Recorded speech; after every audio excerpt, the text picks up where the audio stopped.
Railways have always used coal to keep things on the move. Thomas once thought moving coal trucks was the worst job. With the coal listing on the stock market, moving coal is now as important as ever. You trucks have been very good today. The sooner we're out, the sooner the better. I'm sick of this coal.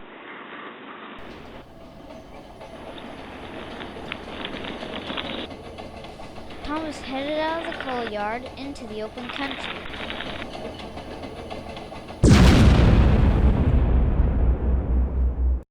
Thomas laid upside down with severe burns, and the coal trucks were completely destroyed. The local potato farmer soon raised the alarm, and soon came help.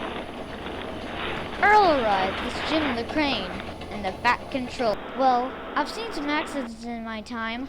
This is no accident. I'd say there's been a bombing. Thomas was carefully lifted on the flat rail car by Jim. The coal line now shut off. I'll have to rush in until the line is repaired. We will all have a meeting at the sheds later. Later that day, Earl pulled into the rail yard. Thomas was carefully lifted onto the tracks for repairs. Well, alright, this has been a very sad day for the railways. I'd say there's been a mad bomber on the loose. We must all keep an eye out for any suspicious character. The engines looked at each other. Come on, no? Hey, who are you looking at? I will issue all of you video recording devices, so use them wisely. The engines viewed their cameras still in their boxes. No one will surveyed the stock. Well, with all these new cameras, we could start a video club. Just look at the great details on all these new cameras. Wow. Gleaming red Ted quickly formulated the rules stating, I challenge all the engines to produce a video on any subject within a month. The best video will win a boiler flush. the engines mounted their cameras and made safe for the night. But on everyone's mind was the threat of a mad bomber. Next morning saw Andy the Diesel enter the yard boasting, So your coal supply has all dried up. It's about time you were all scrapped. Bob replied as he was still trying to turn his camera on. We might be old and dependent on coal, but we're survivors. Bob and Margot carried on delivering the food supplies down their branch line. Elsewhere, Scottish John was fitting some gas bottles as an alternative fuel. His video thoughts were on this process. Chris was working on a story based on a train's last journey. Alan, the self-funded retired engine, planned a video about the town's feral cats. Wilson was always interested in how cars would race him between stations. Earl had his eyes on the skies and teamed up with Helen the helicopter. Back in the sheds, Thomas was being repaired. He also had a camera, and his video was being planned. At least I can keep an eye on Andy Diesel if I'm stuck here. The fat controller was also keeping an eye on things. These figures are not looking good. The share prices have taken a sudden dive since the bombing. He moved to the turntable to chat with Andy Diesel. I'm relying on you, Andy, to bring things back online. I'll do that easily. You can forget about those steam engines now.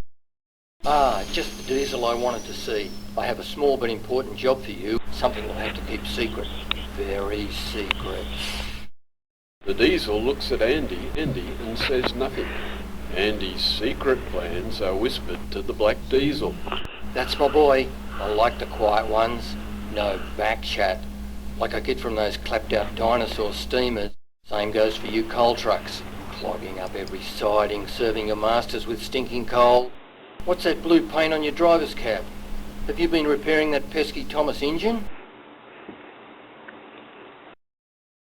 For a chap who doesn't say much, looks like you've been batting for the other side. My strongest advice to you is stick with me. I have connections in very high places, way above the fat controller. He's just a puppet who's about to lose his strings.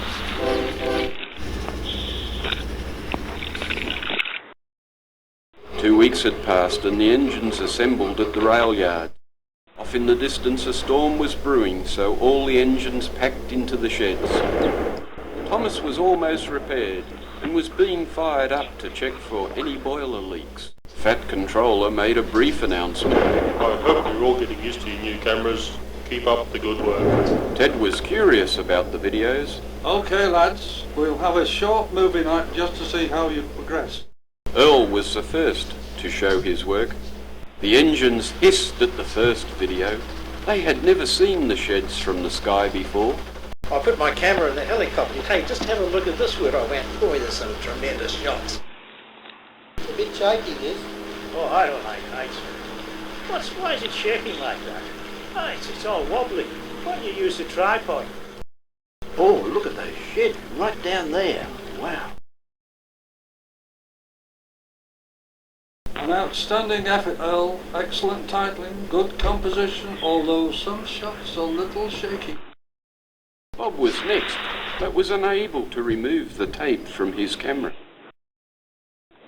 Well, you see, it's a drama. It's very good. I act in it. One of the most exciting scripts that I've ever seen.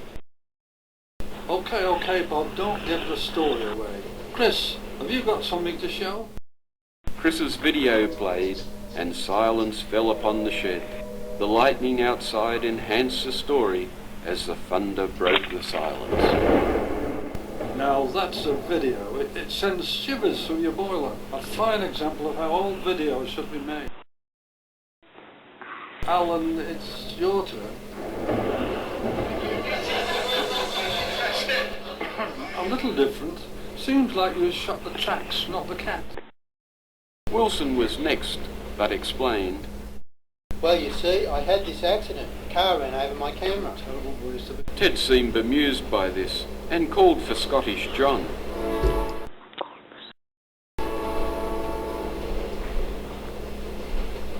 I'd like to tell you all about LP gas. It's very good to run your engine on. It's clean, but most of all, it's cheap, and that's what I like.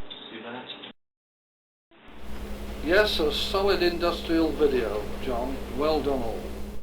Then from the corner, Thomas whistled. Ted, I have a video. Well, it's sort of an animation. Can I show it? Animation. Well, did you use your camera, Thomas? Is that according to the rules, Ted? I mean, are you sure about that? Okay, I think we can stretch the rules this time. This is the best thing I've ever seen. I think I see something. What's that on the turntable? Noel steamed forward, asking for a replay at reduced speed. Come on, Noel. There's nothing. You gotta be joking. I can't see Is anything. You've got to be I didn't kidding. see any of that. What do you see, Noel? I think that's a bomb on the turntable. A bomb? Don't panic, everyone. I can get it. Thomas steamed out of the shed. His driver placed the bomb on the running board and headed down the main line. If I am quick, I'll save the railways from certain doom. It's no good being on the main line. I'll have to find a siding. Thomas didn't see that the points were set to go into a work shed. Oh no, that's Andy Diesel's shed. I'll never stop in time.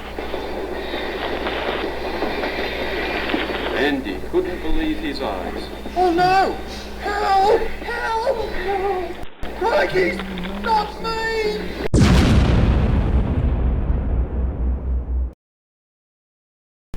The next day saw Thomas once again being lifted into the shed for repair.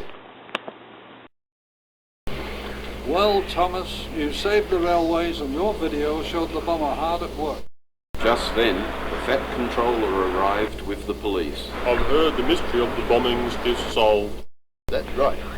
Thomas had a video of the turntable while Andy Diesel was in the yard.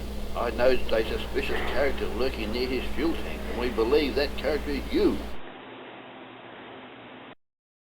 The policeman holds the Fat Controller. We also noticed you manipulating the stock market, selling shares just before the first bombing and buying just after. Right then, you're coming with me. Thomas, your video was the key to saving the railway. Your brave actions also ridded us of that lazy Diesel. Thomas's video went on to scoop all the prizes in the video competition. It just goes to show that a little video can go a long way.